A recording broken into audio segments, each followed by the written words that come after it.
করি নির্বাচিত বাংলাদেশ সরকারের মাননীয় প্রধানমন্ত্রী জনাব তারেক রহমান ওনার প্রথম বিদেশ সফর এখান থেকে শুরু করেছিলেন। আমাদের সেই সম্পর্ক বহুমাত্রিক।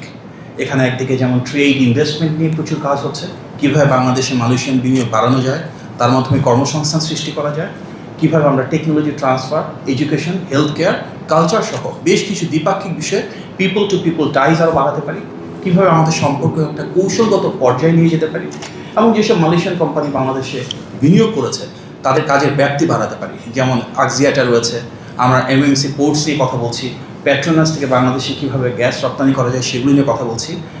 হিউম্যান রিসোর্স ম্যানেজমেন্টটা খুব ইম্পর্টেন্ট। একটা বিপুল পরিমাণ দক্ষ জনশক্তি রয়েছে যারা মালয়েশিয়ায় কাজ করছেন, সেগুলো নিয়ে ধারাবাহিকভাবে আমাদের কথা হয়।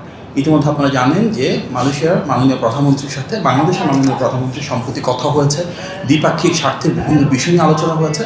বিশেষভাবে বাংলাদেশে যে গ্যাস সংকট রয়েছে তার আলোকে পেট্রোনাস থেকে কীভাবে দ্রুত বাংলাদেশে সেই সমস্যার সমাধানে ভূমিকা রাখা যায় সেগুলো নিয়েও ওনাদের মাঝে ডিটেল আলোচনা হয়েছে। বাংলাদেশ এবং মালয়েশিয়ার এই বহুমাত্রিক সম্পর্কের একটা গুরুত্বপূর্ণ অধ্যায় আমাদের শ্রমিক ভাই বোনেরা, যাদের ত্যাগ, শ্রম, ঘাম, অশ্রুতে একদিকে যেমন মালয়েশিয়ার অর্থ অবকাঠামোগত আর্থসামাজিক উন্নয়ন হয়েছে, একই সাথে ওনাদের যে প্রেরিত রেমিটেন্স রয়েছে সেটি বাংলাদেশের অর্থনৈতিক অগ্রযাত্রায় অনেক বড় ভূমিকা রেখেছে। যেহেতু মালয়েশিয়া এই শ্রমবাজার শহীদ প্রেসিডেন্ট জিয়াউর রহমানের হাত ধরেই শুরু হয়েছিল, স্বাভাবিকভাবেই নির্বাচিত বিএনপি সরকারের এর সাথে রয়েছে একটি গভীর আবেগ এবং আকাঙ্ক্ষার সম্পর্ক। আপনারা জানেন যে মালয়েশিয়ার অতি গুরুত্বপূর্ণ এই শ্রমবাজার বিগত বেশ কয়েক বছর ধরে বন্ধ রয়েছে, যেটি ফ্যাসিবাদের সময় বিভিন্ন অনৈতিক কর্মকাণ্ড, ইররেগুলারিটিস ছিল, তার কারণে বন্ধ হয়ে গিয়েছিল। পরবর্তীতে অন্তর্বর্তী সরকার দায়িত্বে আসার পর ওনারা চেষ্টা করেছেন, বাট এই মার্কেটটা এখন পর্যন্ত ক্লোজ রয়েছে। আমরা নির্বাচিত সরকার দায়িত্ব গ্রহণের পর মাননীয় মন্ত্রী মহোদয়ের নেতৃত্বে ইতিপূর্বে আমরা এখানে এসেছিলাম এবং এখানকার হিউম্যান রিসোর্স মিনিস্টার এবং ওনার মন্ত্রণালয়ের গুরুত্বপূর্ণ ব্যক্তিবর্গ সহ সব স্টেক হোল্ডারদের সাথে আজ থেকে প্রায় 3 মাস আগে আমরা বেশ কয়েকটি গুরুত্বপূর্ণ মিটিং করেছিলাম। সেই ধারাবাহিকতার যথেষ্ট প্রোগ্রেসকে ধারণ করি আমরা আবারও এখানে এসেছি এবং গত 2 দিনে আমরা মালয়েশিয়ার human resource minister mister Ramakrishnan, ওনাদের মিনিস্ট্রির secretary general, assistant secretary general এবং অল কনসার্ন অথরিটিসের সাথে বেশ কয়েকবার মিলিত হয়েছি, কথাবার্তা বলেছি এবং আমাদের আলোচনার মূল ভিত্তি ছিল সবার আগে বাংলাদেশ, অর্থাৎ বাংলাদেশের স্বার্থটাকে।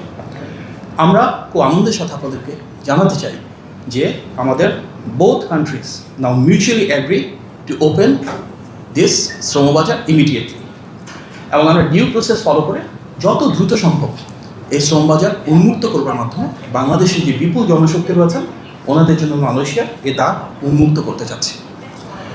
মাননীয় মন্ত্রী মহোদয় মালয়েশিয়ার হিউম্যান রিসোর্স মিনিস্টারের সাথে কথা বলেছেন এবং আমরা ঐকমত্য পোষণ করেছি যে সব সেক্টর এবং সাব সেক্টরে বাংলাদেশের শ্রমিকরা এখানে আসার সুযোগ পাবে। আমরা বাস্তবিকভাবে একটা লক্ষ্যমাত্রা স্থির করেছি যে অগস্ট মাসের শেষ সপ্তাহ নাগাদ ইনশাল্লাহ মালয়েশিয়া বাংলাদেশের শ্রমিকরা আসা শুরু করবেন। এই ফার্স্ট ব্যাচটা অর্থাৎ ফার্স্ট যারা আসবেন সেখানে আমরা স্বাভাবিকভাবে রাষ্ট্রায়ত্ত প্রতিষ্ঠান হিসেবে বোয়েসেলকে প্রাধান্য দিচ্ছি। আমরা অনুরোধ করেছি মালয়েশিয়াকে যে বোয়েসেলের মাধ্যমে যেন প্রথমে বাংলাদেশে আসেন এবং অবশ্যই আমাদের একটা প্রায়োরিটি থাকবে যেখানে আমরা এফিসিয়েন্টলি করতে পারি, কস্ট কাটিং করতে পারি, একটা স্বচ্ছ প্রক্রিয়ার মাধ্যমে যেন আমাদের যে বিপুল জনশক্তি রয়েছেন তারা বাংলাদেশে এসে কাজের সুবিধাটুকু পান। আপনারা জানেন ইতিমধ্যে যে অন্তর্বর্তী সরকারের সময় 423টি রিক্রুটমেন্ট এজেন্সির তালিকা মালয়েশিয়া সরকারের কাছে পাঠানো হয়েছিল। আমাদের 2 দেশে যে এমওইউ রয়েছে বর্তমানে সচল, যেটা এই বছরের ডিসেম্বর পর্যন্ত থাকবে, সেটি অনুযায়ী বাংলাদেশ থেকে প্রেরিত সেই তালিকাতে মালয়েশিয়া তাদের নিজেদের বিভিন্ন যাচাই কাছে এবং কাঠামোর উপর ভিত্তি করে রিক্রুটমেন্ট এজেন্সির সংখ্যাটা ফাইনাল করে। সেই ধারাবাহিকতা আমরা তাদেরকে অনুরোধ জানিয়েছি যে বাংলাদেশ থেকে যেহেতু সবচেয়ে বড় সংখ্যার মানুষ এখানে কাজ করতে আসেন, যেন এটি বিবেচনা করে সবচেয়ে বেশি সংখ্যক রিক্রুটমেন্ট এজেন্সিকে অ্যাকোমোডেট করা হয়।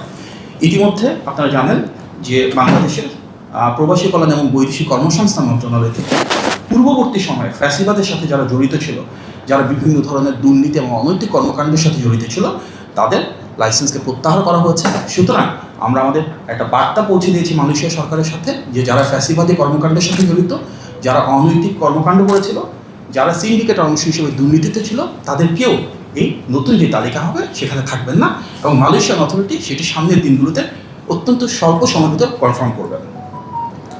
আমাদের মূল উদ্দেশ্য যত দ্রুত সম্ভব বাংলাদেশ থেকে নিয়মতান্ত্রিক জটিলতা কমিয়ে এনে এফিসিয়েন্টলি একটা স্বচ্ছ প্রক্রিয়ার মাধ্যমে অভিবাসন ব্যয় কমিয়ে বাংলাদেশ থেকে মালয়েশিয়া জনশক্তি রপ্তানি থেকে শুরু করা। পাশাপাশি যারা মালয়েশিয়ায় আমাদের অভিবাসী ভাই এবং বোনেরা রয়েছেন সেই শ্রমিকদের জীবন মানের জন্য উন্নয়ন করা সম্ভব হয়, তারা যেন আগের চাইতে আরও একটু ভালো থাকেন। গণতান্ত্রিক সরকার হিসেবে, নির্বাচিত সরকার হিসেবে আমরা আমাদের সর্বোচ্চ আন্তরিকতা দিয়ে সেই জিনিসটা নিয়ে কাজ করছি। পাশাপাশি দেশে যারা রয়েছেন তাদের প্রতি আমাদের আহ্বান থাকবে, যেহেতু আমাদের শ্রম বাজার খুলে যাচ্ছে এবং আগামী 1 মাসের ভিতরেই আমরা আশা করছি যে বেশ কিছু শ্রমিক এখানে এসে কাজ শুরু করবেন। সবসময় দেখা যায় যে বেশ কিছু দালাল বা অসাধু চক্রের সৃষ্টি হয়, তারা বিভিন্ন ধরনের প্রতারণামূলক কর্মকাণ্ডে লিপ্ত থাকেন। আমরা বাংলাদেশে গিয়ে সংশ্লিষ্ট আইন শৃঙ্খলা বাহিনী এবং প্রশাসনের সাথে আলোচনা করব, নির্দেশনা প্রদান করব, যেন এই ধরনের ভোগান্তির শিকার কোনো সাধারণ মানুষ না হন এবং প্রতারক চক্র থেকে যেন সবাই সচেতন থাকেন, এটি আমরা আহ্বান জানাচ্ছি। আমরা টেকনিক্যাল কোঅপারেশন শুরু করতে যাচ্ছি। বাংলাদেশের যে মালয়েশিয়ান হাইকমিশন রয়েছে এবং বাংলাদেশে যে হাইকমিশন রয়েছে, এখানে বাংলাদেশের মান্যবর হাইকমিশনার সহ হাইকমিশন সব গুরুত্বপূর্ণ ব্যক্তিবর্গ রয়েছেন। ওনারা ওনাদের কাজ শুরু করবেন। টেকনিক্যাল লেভেলে আমাদের যে দুটো মিনিস্ট্রি রয়েছে, অর্থাৎ মালয়েশিয়াতে হিউম্যান রিসোর্স মিনিস্ট্রি এবং বাংলাদেশে আমাদের প্রবাসী কল্যাণ এবং বৈদেশিক কর্মসংস্থান মিনিস্ট্রি, এই দুটো মন্ত্রণালয়ের মন্ত্রীবর্গ একই সিদ্ধান্ত নিয়েছেন। আমরা যত দ্রুত সম্ভব এই কাজগুলোকে এক্সপেডিট করব এবং একটা অ্যাকাউন্টেবল এবং ট্রান্সপারেন্ট প্রসেসের মাধ্যমে আরও বেশি এফিসিয়েন্সি ইনশাল্লাহ নিশ্চিত করব। আমরা মালয়েশিয়ান সরকারকে ধন্যবাদ জানাই আন্তরিকভাবে, তারা দ্রুত যে উদ্যোগ গ্রহণ করেছেন।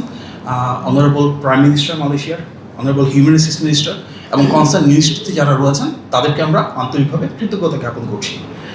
আমাদের বাংলাদেশের মাননীয় প্রধানমন্ত্রী জনাব তারেক রহমান সবসময় বলেন, বাংলাদেশের বিএনপির যে সরকার তার রাষ্ট্র পরিচালনার মূলনীতি সবার আগে বাংলাদেশ। আমাদের মাননীয় মন্ত্রী এবং আমরা যারা রয়েছি এই প্রসেসের সাথে আমরা সবাই চেষ্টা করেছি বাংলাদেশের স্বার্থকে সর্বোচ্চ প্রাধান্য দিয়ে, আমাদের যে বিপুল জনগোষ্ঠী রয়েছে সেটির স্বার্থকে অগ্রাধিকার দিয়ে কীভাবে বাংলাদেশের জন্য মালয়েশিয়ার শ্রম বাজারটাকে উন্মুক্ত করা যায়। এবং আমরা বিশ্বাস করি সামনের দিনগুলোতে সেটি সফল হবে এবং আগামী 1 মাসের ভেতরে যখন বাংলাদেশের উন্মুক্ত শ্রম বাজারে প্রচুর বাংলাদেশি শ্রমিক আসা শুরু করবে, আমরা যখন তাদের জীবনমানের উন্নয়ন ঘটাতে পারবো, ইনশাআল্লাহ দীর্ঘমেয়াদে বাংলাদেশের ভাগ্য পরিবর্তনে সেটি একটা বড় ভূমিকা রাখবে। আমরা প্রত্যাশা করছি মালয়েশিয়া সাইডে ওনাদের দিক থেকে দ্রুততম সময়ের মাঝে কিছু আপডেট দিবেন প্রসিজারের দিক থেকে, এবং যে ডিউ প্রসেস রয়েছে সামনের দিনগুলোতে এগুলো আমরা আপনাদেরকে অবহিত করব। আমরা আজ রাতে আবার বাংলাদেশে ফেরত যাচ্ছি এবং সামনের দিনগুলিতে ইনশাআল্লাহ যখন শ্রম বাজার উন্মুক্ত হবে আমাদের আরও বেশি আসার সুযোগ হবে, আপনাদের সাথে নিয়মিত দেখা হওয়ার সুযোগ থাকবে। আমরা আপনাদের প্রতি আহ্বান জানাবো, একজন প্রবাসী মানুষ যখন আসেন তার কোনো পরিবারের স্বপ্ন, আকাঙ্ক্ষা, প্রত্যাশাকে সাথে নিয়ে আমরা সবাই মিলে ইতিবাচক ভূমিকা পালন করব।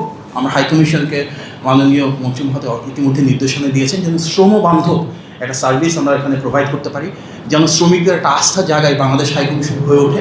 এবং আমরা আমাদের সর্বোচ্চ আন্তরিকতা দিয়ে, ভালোবাসা দিয়ে সরকার সর্বপ্রকারে আমাদের শ্রমিক ভাই বোনদের পাশে থাকবে।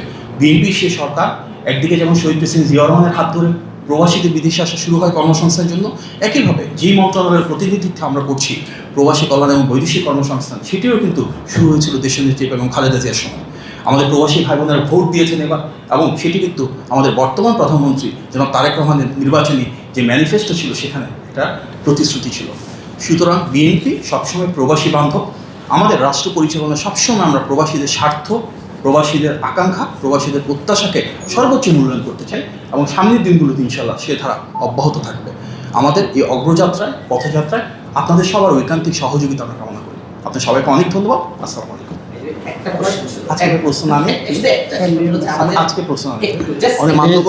আমার মনে হয় আমাদের আমার না, আমি বলি ভাই